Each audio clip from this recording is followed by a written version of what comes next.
The officials are ready. The fighters are in the ring, and they are ready.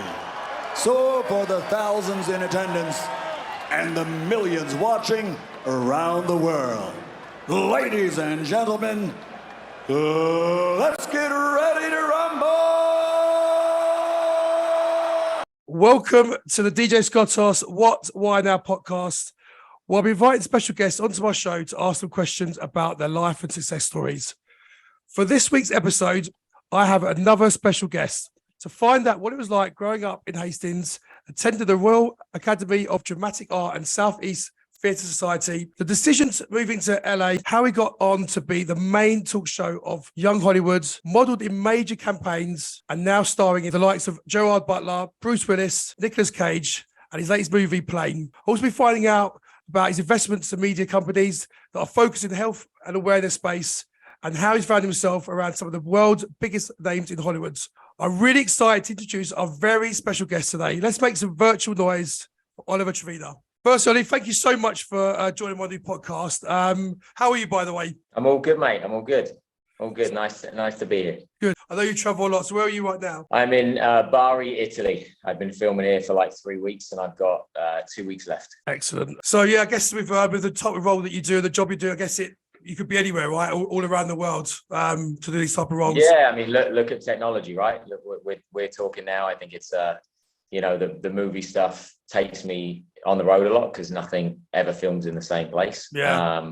Or at least I end up going back to places, but it's never really back to back. It's like Bulgaria, one project, Greece the next, Alabama, Puerto Rico, and now Italy. So it's been a crazy kind of last 12 months. So on the road a lot, and then everything else in life you can just do remotely. Zooms, phone calls. So it's kind of nice. Before I start asking you questions, obviously, like usual on these podcasts, please can everyone make sure you subscribe, like, share, leave comments in the chat. What I found so far, about 75% of the people that have watched my podcast, they haven't subscribed. So you guys out there that have enjoyed the podcast so far, please just click on that subscribe button. It does make a massive difference. So, Ollie, before I get into my questions, one of the things I actually did do was to send out a sort of a post to people that do follow my podcast so far. And I'll explain to you that you would be joining and ask them to send some questions, like icebreaker questions that they would like to ask you. So, so the first question they asked was, if there was a movie made of your life, who would you want to play for you? Hopefully me, if I'm still here. God, I don't know. I mean, obviously it's a big question. There's, I have so many actors that I look up to, but I don't think that they look like me, so that wouldn't work. Yeah. So you're quite unique then. So that's the good thing about what you do. I guess you are quite unique. But is there anybody that you, I guess, take the looks away from it? But was there anyone that I guess, I know we'll talk about some of the people that you're quite close to in the industry, but would there anybody that you feel that would know you quite well and would probably do the best for that particular role? Oh, I mean, there's a bunch of people that know me quite well, but I wouldn't want to play me in a life story. Okay. There's an Australian friend of mine, Sam Cortlett. He could buzz his hair off and he can play me. Perfect. Right. So he's in the show The Vikings. So what would the title of your autobiography be? That was the second question I got. Are you writing one, by the way? I don't know if you've started one, if that's something you would consider in the future. But I'm pretty terrible at that. Everyone always says, "Do you keep a journal?" And I barely get around to even doing that. When I do it, I feel, it's definitely a mental relief to put pen to paper. To be honest, I don't even think about doing a biography because I'm still living it, right? Yeah, I know. I'm still here.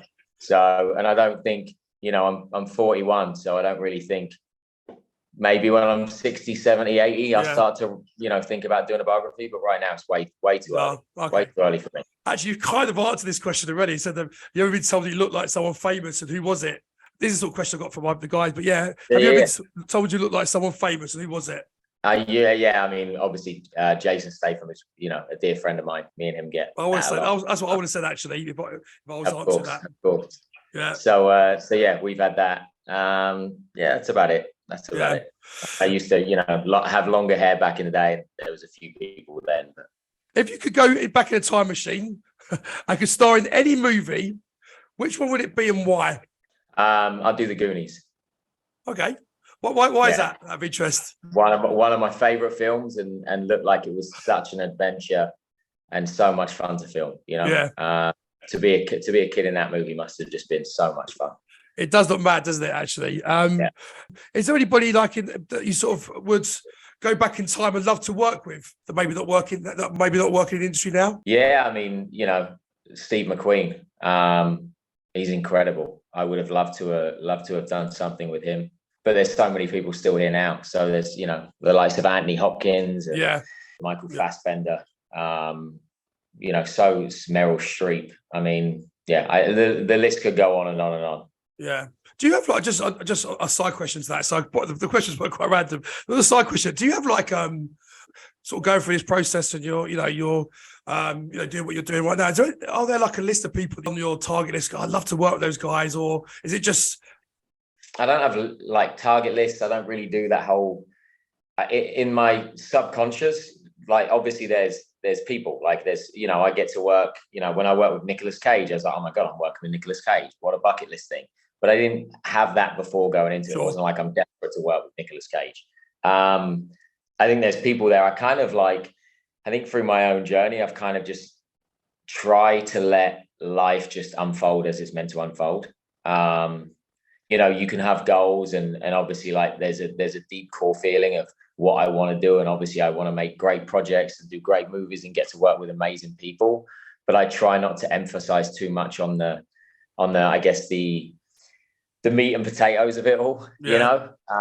You know, I love working. I'm grateful to be working. It's an industry that's tough to work. So if I'm working, it's amazing. And I try and enjoy every experience. And, you know, I'm getting to work with some incredible people, and a lot of the people I didn't think I'd work with, and they weren't on my radar, and I've loved every second of working with them. So kind of just like, you know, just trust in the moment and stay in the present and just let life unfold as it's meant to unfold. So I've got a good CV, by the way, of people you have worked with. Have you ever been sort of starstruck? Yeah.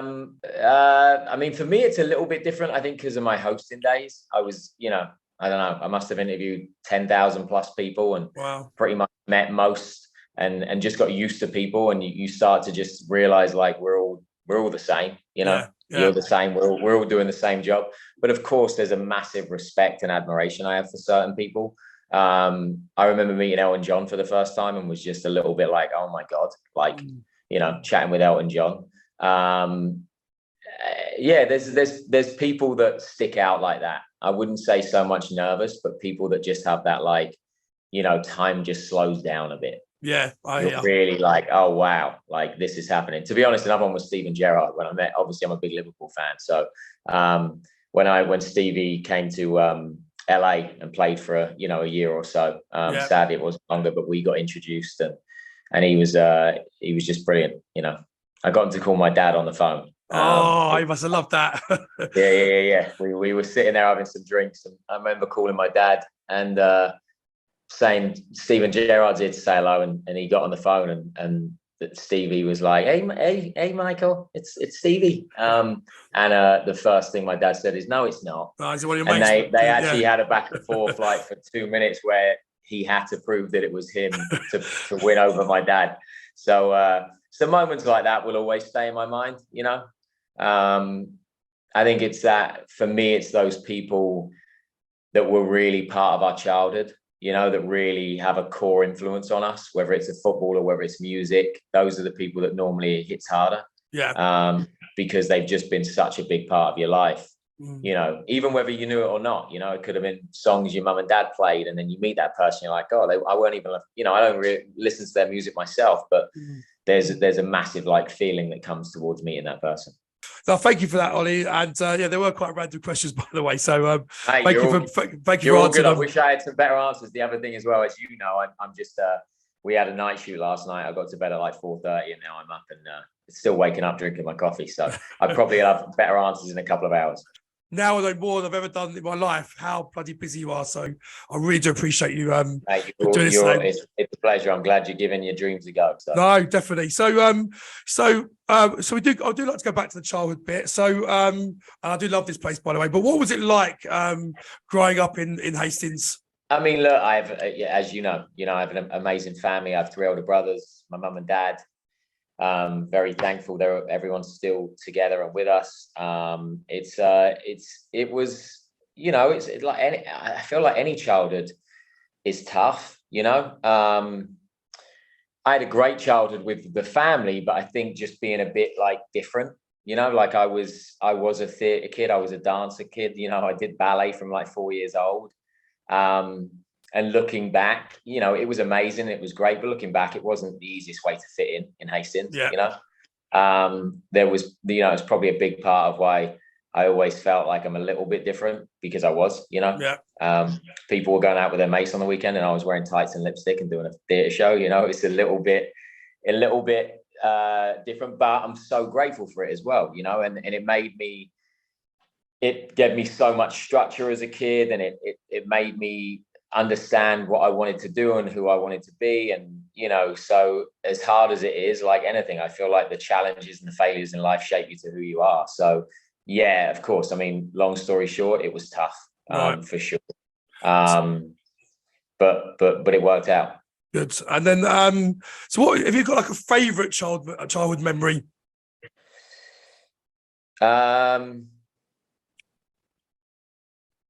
No. I mean, to be honest, I'll share exactly what came to my mind. It's a terrible memory, but well, it's not a terrible memory. It's a memory of grandma, which probably because of your wife Holly that it came to mind. But I remember I came home from school and I decided to get an undercut without telling mum. And it didn't go down too well at all. But luckily, grandma was there and she had my back and calmed down the situation. It was kind of a nice memory that came to mind. So.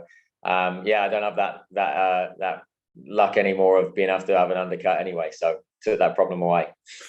I hope you don't mind me talking about, obviously, people that don't know, you did obviously have a life-changing situation growing up when you were about 18, and thankfully you came through it. So what impacts did this have on you and the family, if you're happy to share that on here, Ollie? Yeah, I'll share. I'll make it kind of brief. I don't want to go into the depths of the moment itself, but yeah, I was jumped on the street walking home one night, left for dead basically, and put back together, Humpty Dumpty. There's a lot. It was about probably, I would say, a year or so before I was close to being me again, from a physical standpoint, from a mental standpoint, took many years. But physically and aesthetically, it was a long journey to recover. I had, jaw surgeries, bone grafts, teeth, everything. The impact it had on me at the time, I mean, it just shook me, my whole life changed, and I think that's probably a big part of why I've learned to now just trust in what's ahead, because you can't predict the future. You can't. No. You can plan the shit out of your life. Makes no difference. So yeah, I think to be honest, looking back, probably the main impact it had on my family was more on their part, because they were the ones that I was out of it. I was unconscious for a lot of it, and then even following that, I wasn't coherent. So mum and dad, bless them, they went through the ringer. I can't imagine that, that phone call of saying your son's in a coma and all that sort of stuff. But yeah, don't want to dampen anyone's day. But look, once again, it all played out as it was meant to play out. It was a big moment for me of why, when I started to get life together, I started to, I got a little bit of compensation money from the government, because, there was a whole case there. And when I say a little bit of compensation money, I think it was about £13,000, which was a lot for me at the time. It was I was a theatre kid from Hastings. I think I was at the time I was about to leave and do a P&O cruise ship tour, and I think I was getting paid £120 a week for that. So I don't to laugh, by the way. used, Just makes you laugh when you say that, because that could have been like the sliding doors of moment again, course, isn't it? of course. And by the way, maybe it would have still worked out fine that way. Who knows? But that gave me a little bit of, legway to think. And I think mentally, it wasn't about the money. It was more mentally of like, I need a change. There's something different out there for me. So that was a big moment in my life for sure. And then, something like that, I think in England, it makes us great. Carry on, keep calm, carry on. You got this. But I find that things like that do catch up with you. Yeah. So that was something that, I had to deal with kind of later in life as well. Yeah, no, of course. And obviously I know the answer to this question about say what were your parents like with regards to like after all that stuff happened, but what impact have they had on your career? I'm so lucky to have the parents I have, and that's in a way of they've never pushed me a certain way. They've never tried to tell me don't do something because it might not work. They've just kind of like, given me the space as well. They've supported me, but not in a way of like, I could be like, hey, I have this idea. I want to go and do this. And they're like, go try it then. And I'll be like, well, how am I going to do that? And they're like, you're going to figure it out if you want to do it. It's not like, wasn't like, that. It was more like, go try it and you figure it out. And they've always been there. They've always been in here. They've always been, I talk to them every day. My parents have been incredible through it all, and obviously, we're parents. If we didn't have our moments and argue, it would be kind of odd. But yeah, I think just supporting, because I said it at the start, but those failures in life and the moments that you fail really help you shape who you want to be and what you want to do. So without them, I don't think you can figure yourself out. So I think you can't be afraid to fail. And with that, I don't think parents, or at least my parents, weren't afraid for me to fail in a way. Because, with that, you're going to find out what you want to do and who you want to be and who you are. So I'm grateful that they gave me that freedom, I should say.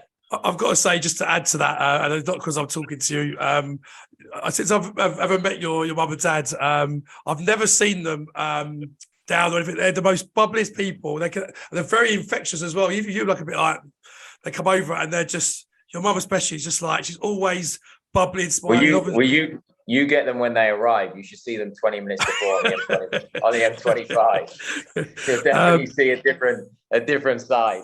No, they're amazing. They find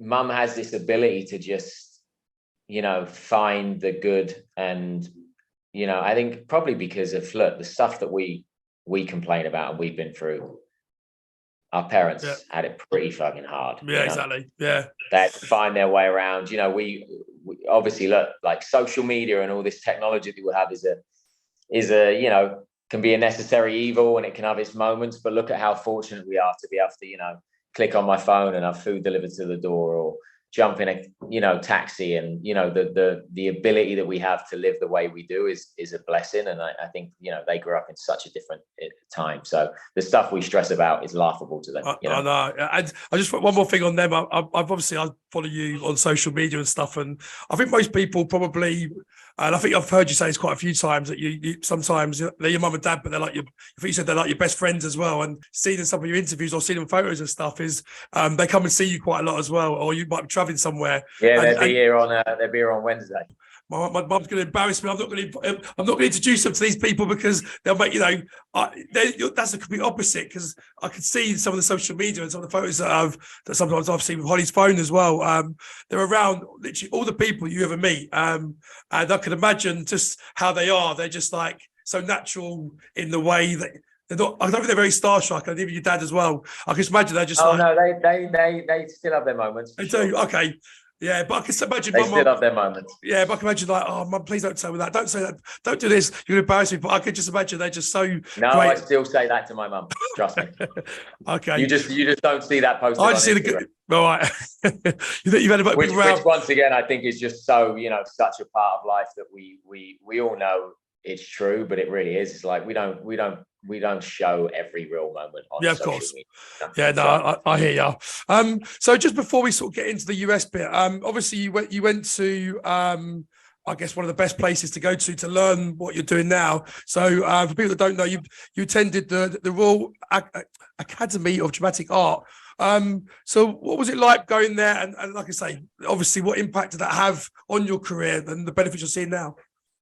Well, I was studying with the teacher there, but I didn't get to complete anything because of what we just talked about. What happened? Right. Okay. So it was a shorter stint. It was a shorter stint than most.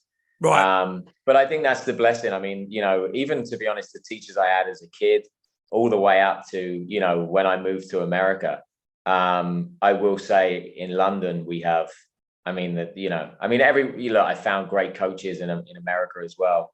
But the teachers and the way of training in England is second to none, in my opinion. Okay.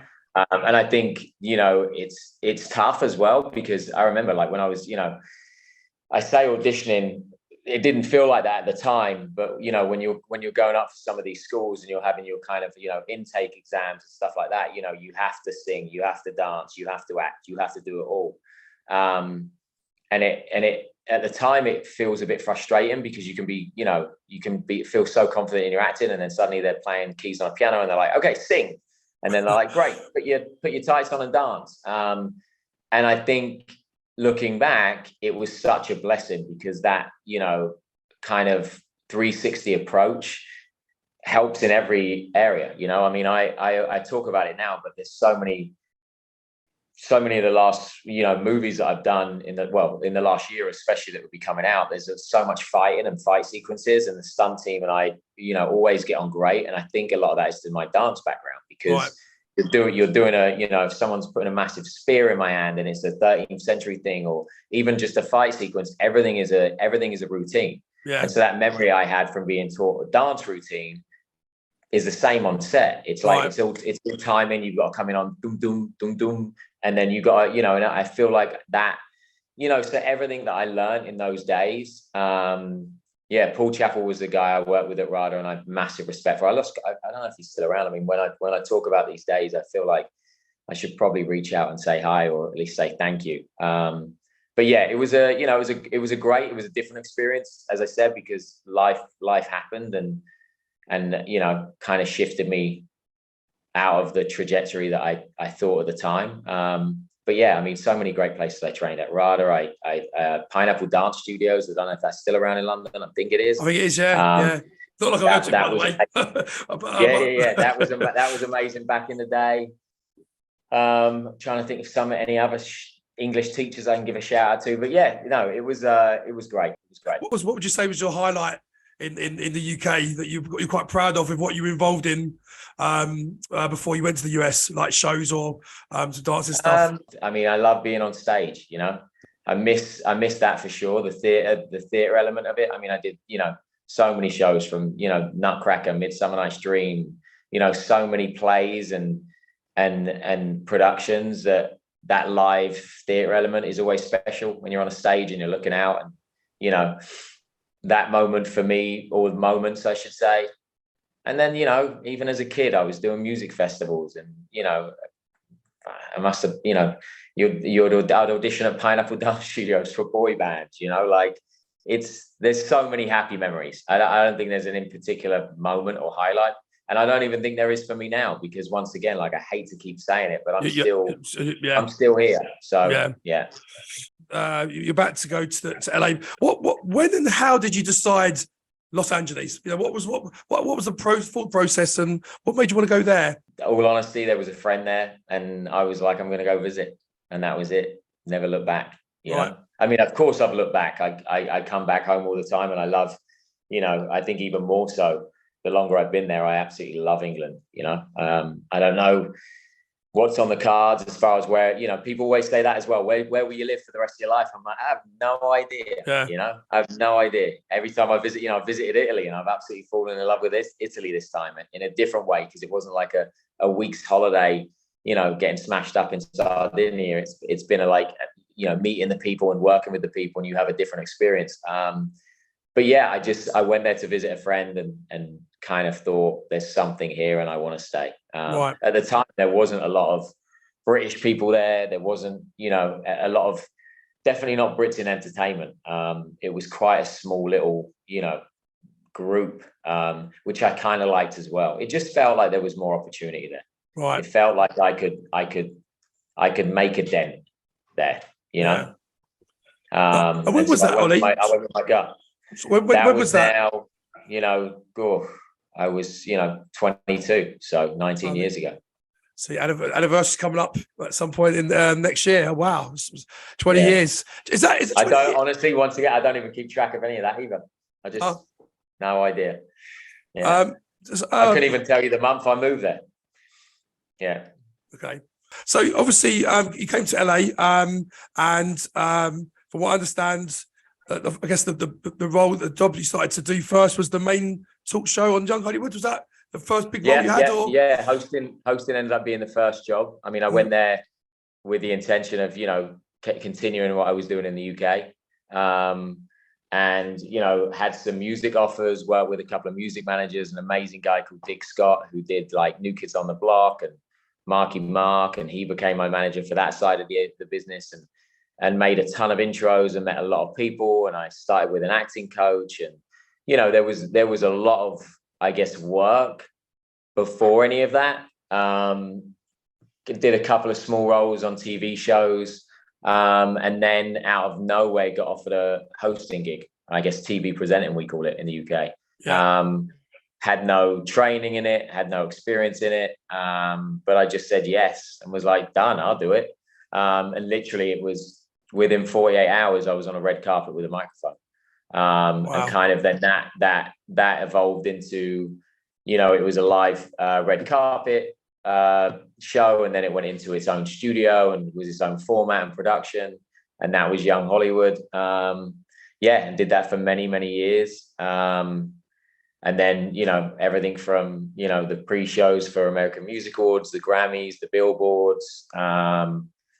It was an amazing run. It was great. I think for me, given that it wasn't, I never grew up with that thing of I'd love, there's people that love it, and I did enjoy it, and I met so many people, and I'm so grateful for my time doing it. Yeah. But I guess the reason, because I'm sure this question will come up, the reason I shifted back into acting and took that risk to, take a gamble at a point of my hosting career when it was reaching its, heights, was just because I felt like something was missing. Yeah. I'd sit there and I'd interview whoever it was about their movies, and I'd just be thinking, I still feel like I had something in my locker. Still feel like I could have given that a go.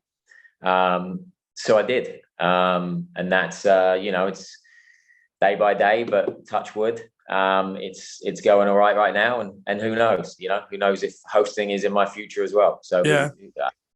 Once again, just take, I love working.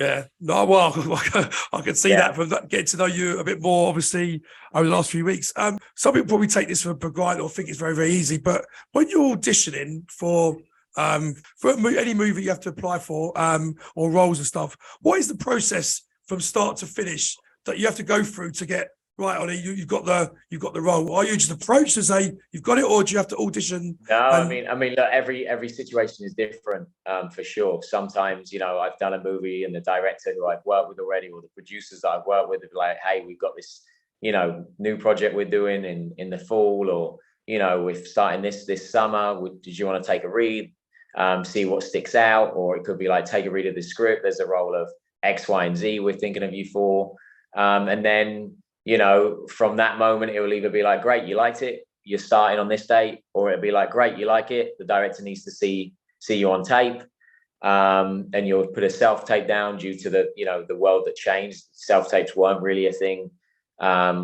not that much unless you were doing something in another country, but most of the time it was an in-person meeting with cast directors. Now most of the time it's a self-tape. And then there's, the generic kind of, they put agents, they will circulate a breakdown of a role to, however many thousands of people. Or I guess for the roles I'm going up for now, it's probably a bit less. Yeah. And then you'll put a tape down and you wait and hear. And sometimes you'll get a phone call and they want you to put another scene down. Sometimes you'll get a call and they say, look, you're pinned for it, which basically means that, you're on hold for it at this point. So if you're starting in May, they want you to hold out May, and then you still wait.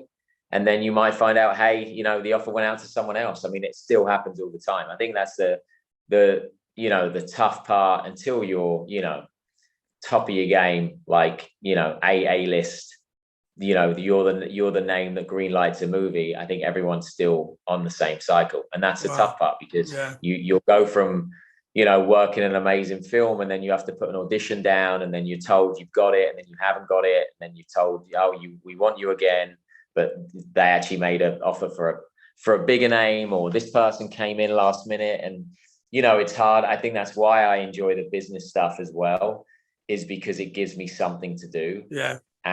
And all my eggs aren't in this basket. Because ultimately this world of movies and television is, your life is still in someone else's hands. You can show up, you can do the best job you can do, you can nail it, you can, give it everything you've got and be perfect for it. But someone else is still saying yes or no.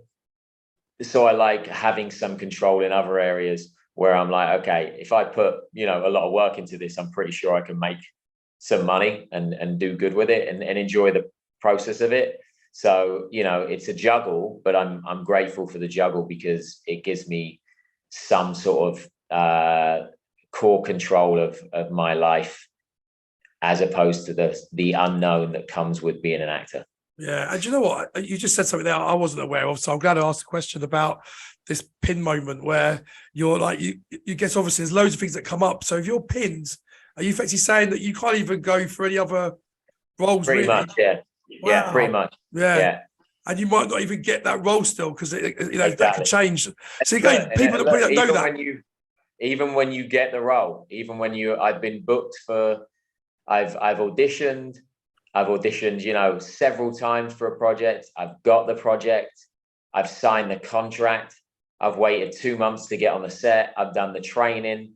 I've got myself, in the shape. I've grown a beard, whatever. You get to the set and something happens where, the financing falls through or something like that, and there's no movie anymore. Wow. It's people don't see the chaos, but it's a weird, crazy industry, I was going to ask a question about the contract, actually, because I'm thinking that you get all these sort of offers and verbal and emails and stuff. I thought when you sign the contract, effectively you're right, you're sorted. But then you just said something really massive. You are. I mean, look, at that point, it's 99%. But yeah, I've had those 1%. It's rare, wow. But I've had them. Yeah. But otherwise, yeah, pre-contract. I mean, it's. We read so many scripts that never see the light of day, wow. And some of them are incredible. But everyone's trying to make a movie, and we all try and do our part. And if the stars align and we end up making it, it's amazing. Yeah, and if they don't realize that. Shit. Yeah, it's mad. People don't realize that. Everyone thinks, oh, is there movie stars? They can make millions, and people don't know like the groundwork and what you just explained there. Yeah, I never knew that. It's like any job, right? None of us. I mean, look, we're still massively lucky. We're still getting to act and do this for a living. There's tougher jobs out there, Yeah. So for sure, it's we still get to play. So talk about movies then. Obviously, you're doing amazingly well, by the way, and obviously you're currently working on a new film now. But to talk about the movies you've done so far, and I know this is always maybe a hard question. It's like maybe choosing who your favorite child is. But are there any sort of so far? I know you've got this career to go, but the movies that you've done so far, what's been your favorite one that you feel like, what, I was 100%. I just really enjoyed it, or I don't know what your criteria is of like success, but what is the best one that you've had so far? I mean, look, I actually, to be honest, I'll say Plane, just because it's out right now. Right. I'm a small role in this one. But it's, Gerrard's been one of my best mates for over 20 years. And it was just really nice for us to break the ice and have some fun. And we got to film it in Puerto Rico. Was there for like 6-7 weeks and just, had a great time, and, getting to work with him, getting to learn from him, was amazing. Because you have to enjoy the journey as well with whatever you do, and that was a really fun one. So yeah, that comes to mind probably just because it's so fresh. I'm enjoying it all. I'm really enjoying this project I'm filming right now. It's great. It's myself, it's Olga Korolenko, Harvey Keitel. So, getting to act alongside some amazing, incredible people. And I'm lucky enough that they're all so lovely as well, it's, personally and professionally. So, I'm enjoying every project. When should this movie be out for people to watch? I guess in Who the knows? UK. Is there not like a Who date? knows?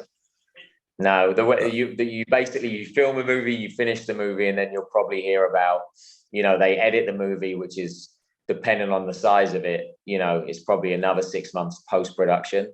And then once they have that movie, they figure out, which distribution, where it's going to go, and what the timing is. So normally it's at least from when you wrap it, it's at least a year until you see it.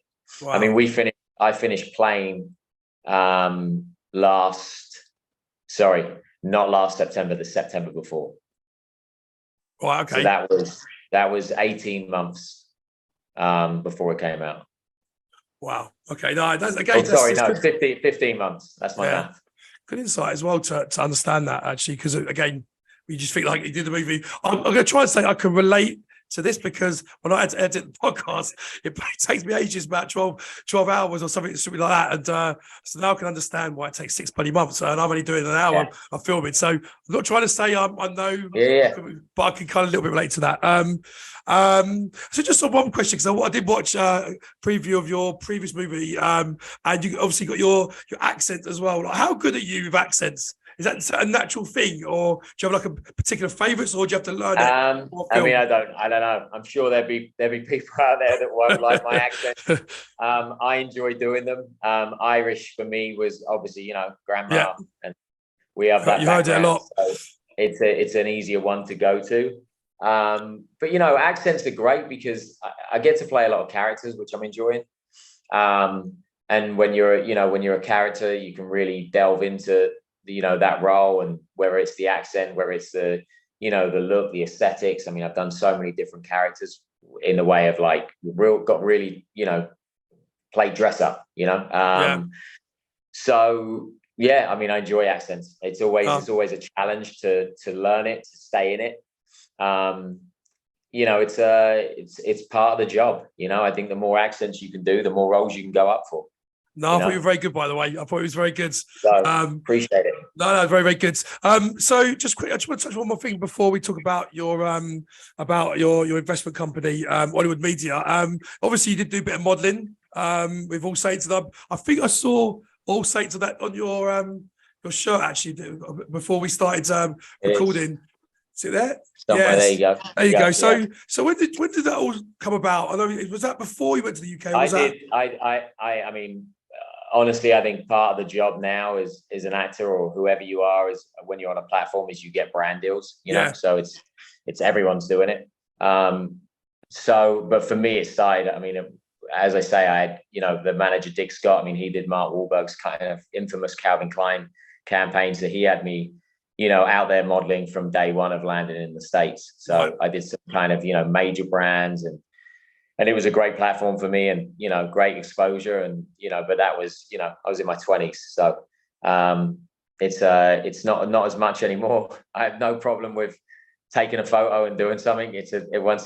We're pretty blessed. It's a pretty good and fun job, so I'm not against it. But yeah, the modeling days, I think I've hit 41. Who knows how many more years I've got in my locker there. I've got to say, I've seen some of your shots, by the way, and yes, obviously I'm married to Holly, but you were, and you still are a very, very good looking guy, and you have some amazing photo shoots. Just on the last thing on that, how do you become an ambassador of something like All Saints? How do you? I guess you've worked with them for a long time, but how do you qualify for that? Sorry, don't want me asking. I mean, it's something that I think there's a you represent a brand basically, right? So that's an ambassador. I think the same as I'm trying to think of an easy reference. To be honest, football came to mind. There's always like those little there's ambassadors for football clubs or whatever that run on the field. I have no idea. I think it's just more about I think authenticity is key. Yeah. I see so many brands that do deals and you see it pop up and I'm like, oh, that's a kind of a strange one with that person. And you feel like it's just for the paycheck. For me in All Saints, I mean, my role goes, extremely kind of in depth there, and I'm part of the brand, and it's been a 12-year journey with them, and it's very it's a brand that's very dear to me. So it's a nice title to have. It's like you get knighted or something in the UK. You're like sir or but ambassador for me has a similar nice title to it. So obviously we want to talk about your investment media company. You mentioned earlier when you got your filming and stuff, where you go, it's good to have something on the side. So I wanted to find out a bit more about your Ollywood Media, focus around the health and wellness space, which I know from what I've seen you're quite passionate about. How did that all start, Ollie? When did that all become sort of a reality, I guess? I think just probably down to my parents again. Like they're self-made kind of entrepreneurs to some extent. They have their own businesses, and Dad's always been a wheeler dealer. So I have that in my DNA, and I like creating things. It's the simplest way of putting it is everything's like a puzzle to me. If it's a script in a movie, you read the script, you see different people in different roles. You see what you could change, what you could put together, and how it could create something. For me, business is the same. I take a product, see what it needs in what areas, see who I can bring to that product, see what team I can build around it, what puzzle pieces I can put into place, and make a puzzle. So I think, it's part of life that I really enjoy. It's part of life that's going well. And that's really it. I mean, it's really just about, creating things and being involved in things that you love. Even on the investment side, I always say, like, if I still invest, regularly. But the way I find an investment is if I love the people and I love the product. Would I be part of this whether I didn't have money in it? And the chances are, I would be. So then I truly believe in it. If I'm going into the store and buying this, ice cream or protein bar or, so many things that I've invested in, then I like it and I believe in them. And I think I also like, a couple of the companies I've invested in recently. Amazing. Like there's a company called Alavi, which is like a collagen protein bar. And the two women that created this brand are such incredible people, and really inspiring from a work ethic. I mean, they juggle, one's like a fitness instructor, a full-time SoulCycle instructor, and the other one works in accounts, and they've managed to start this business and do it. And they just grind. And I like believing in people the same way that people needed to believe in me. I think it feels good to help and be a part of something, because truly there's so many people in my life that helped me along the way and still help me. That's the only way I think we can all get to where we want. You can give it your everything and you can give it your all, but it takes that little bit of help or advice, even if you don't know it. I mean, I'm sure there's people that'll be like, no, I got there myself. I did the, hours and hours and hours, thousands of hours and this and that. But I'm sure if you actually stopped and dug in, there's probably someone that gave them a little nugget of advice, or, a little intro or a little moment, or, £50 for their first golf lesson, or there's always people that helped you along the way. So I think it's nice that we all pay it forward, And that's great. That's a great attitude to have, and remember where you started, and actually, what was it like for you coming through? And there are a lot of companies, by the way, which we won't go through every single one that you are involved. One thing I did want to mention about is Cali Water. People that may be in the UK probably won't always be completely familiar about, because from what I understand, it's not something that's made it over here just yet. But from what I'm reading though, Ollie, you must be bloody proud of that, and working with your co-founder Vanessa Hudgens, which I hope I pronounced that the right way. How is that going, and what's the success looking for that? It's going amazing. It's been people told me so much beverage is tough, and it is tough. But we, Vanessa and I wanted to do this together, and we gave it a go. It's called Cali Water. It's a very California vibe. It's in the DNA of the drink. It's a cactus water basically. So if you think of coconut water, it's the same premise, but it's got less than half the sugar and half the calories and more health benefits. So we're hoping that that cactus category market will end up growing to how coconut was. We launched it. A ton of friends are involved as well. And it's been a crazy kind of, we're in year 2 really. This is our second full year. Wow. And it's been a whirlwind. So yeah, it's nuts. It's amazing. I'll go back to the States, and I'll be in wherever it is, New York, walking around New York, and I'll see someone holding a Cali Water, and it's That's mad, isn't it? it's kind of just crazy. But we're still it's still a grind. We got a long way to go still. I think, long story short, I couldn't have ever done it without Vanessa. And I mean that in so many ways, because she's just such an incredible business partner. And I think that's what separates us to, I guess, other celebrity brands that are out there, is she's so involved. She has such a great eye. She's, so smart on the business stuff too. She's got, great opinions. She's extremely supportive. And she makes, every part of the journey so much more fun and so much better. So, it's everything because of her. So I'm very grateful. Mate, well done, by the way. Well done. So yeah, thank you. Appreciate it. If somebody like yourself 20 odd years ago was obviously about to start this journey, or wanted to get into what you're about to do now, knowing what you know now, what advice would you give that person if they wanted to get into this industry and hopefully follow a similar journey to you? What advice would you give? Go for it.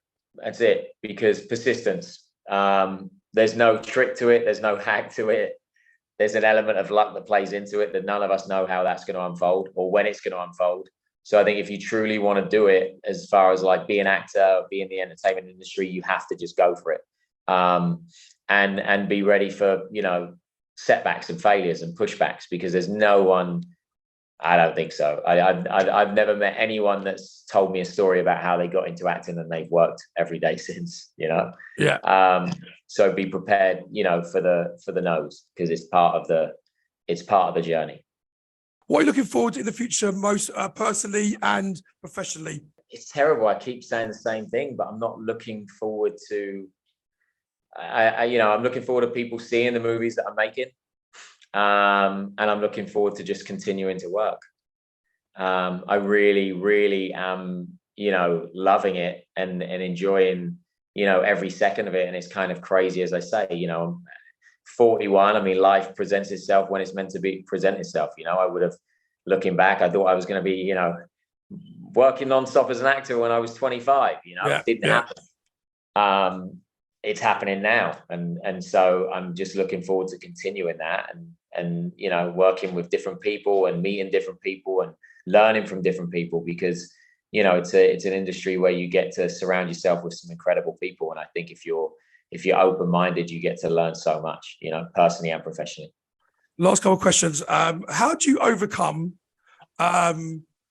the knockbacks, the no's, like some people can't handle, that locks them completely? How have you been able to deal with the no's and the setbacks? And have you ever thought about, so you know what, this isn't for me, I'm going back to Hastings where I know it'd be more easy for me, I guess. So what's kept you going? I spent so many years thinking about it. It definitely wasn't, I was hundreds of thousands of miles away from my family, who I'm extremely close with, trying to do this, thing of showbiz, and was so lonely at times. So of course, it always crossed my mind. Am I doing the right thing? But I think how you deal with the no's is don't take it personally, and that's still something I have to try and practice, you know. So yes, trust your own journey, do the best you can do. I think that's something that I've learned, and I haven't always done, just because life is life and we're all human and we're not perfect. But you know, give it your best shot and do what you can, and then if it doesn't unfold the way it's meant to, it's out of your hands. And I think that makes life a bit easier. Looking back, for sure, there was, you know, maybe a few auditions that I probably should have had some nights out less going into, and you know, done that. But as I say, you live and you learn, and it's now it's like I always use a football analogy, but it's funny, even when I was playing like Sunday league football, if I went into that Sunday game and I played the best game that I know I can play, and we lost 3-0, I walked away from that game a bit upset, but I didn't take it personally, because I did what I could do. And I try and use that in everything in life. If you do the best you can do, then it's not about you. Don't take it personally. You've shown up. If you didn't do the best you can do, and you were, you know, you didn't prepare for the audition, and you fucking, you know, went out the night before, and you know, whatever, then yeah, you're probably going to beat yourself up a little bit more, because deep down, you know, in your gut, you could have done better. So I would say do the best you can do, and then let it go.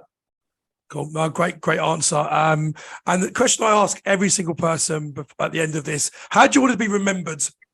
I don't know. More so the people that are close to me and around me personally, that, you know, remember me as, hopefully I brought some love into their life and inspiration into their life. And that's all I can ask for, you know. Yeah. No, and we should all just remember the happy days anyway, right? Yeah. No, brilliant. And that's the last question for me. The only thing I was going to say, was there anything that I haven't talked about? Anything you want to No, you're mention? Great, brother. And on that note, really appreciate it. Taking your time out. And that's it. So thank you so much, Ollie, by the way. Episodes will be available every Saturday. So if you haven't already, make sure you hit subscribe and follow to receive notifications of each of my new shows. Also, make sure you like, share and comment. Thank you for listening.